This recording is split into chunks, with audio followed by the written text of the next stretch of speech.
ఇలా cotton pods లో tan liquid అనేది వేసుకొని ఇలా క్లీన్ అంతా hands, neck, under arms, legs ఇలా అంతా క్లీన్ చేసేసుకోవాలి. ఇలా క్లీన్ చేసేసుకుంటే ఇన్స్టెంట్ గా ట్యాన్ అనేది రిమూవ్ అయిపోతుంది. ఈవినింగ్ టైంలో ఇలా చేసుకోవాలండి. చూడండి, ఇలా పైన మసాజ్ చేసుకుంటే ట్యాన్ అంతా రిమూవ్ అయిపోతుంది. చూడండి ఎలా వచ్చిందో. ఇలా హ్యాండ్స్, నెక్, అండర్ ఆర్మ్స్ అలా ట్యాన్ రిమూవ్ అవ్వాలనుకుంటే ఇలా క్లీన్ అనేది చేసుకోవాలి. ట్యాన్ లిక్విడ్ కాటన్ ప్యాడ్స్ లోకి ఇలా 2-3 డ్రాప్స్ అనేది వేసుకొని మీకు ఎక్కడైతే ట్యాన్ రిమూవ్ అవ్వాలనుకుంటున్నారో అక్కడ ట్యాన్ లిక్విడ్ అనేది క్లీన్ చేసేసుకుంటే ట్యాన్ లిక్విడ్ తో క్లీన్ అంతా వస్తుంది. చూసారు కదా ఎలా వచ్చిందో. ఇలా అంతా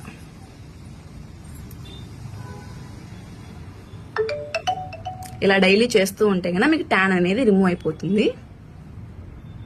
చూడండి.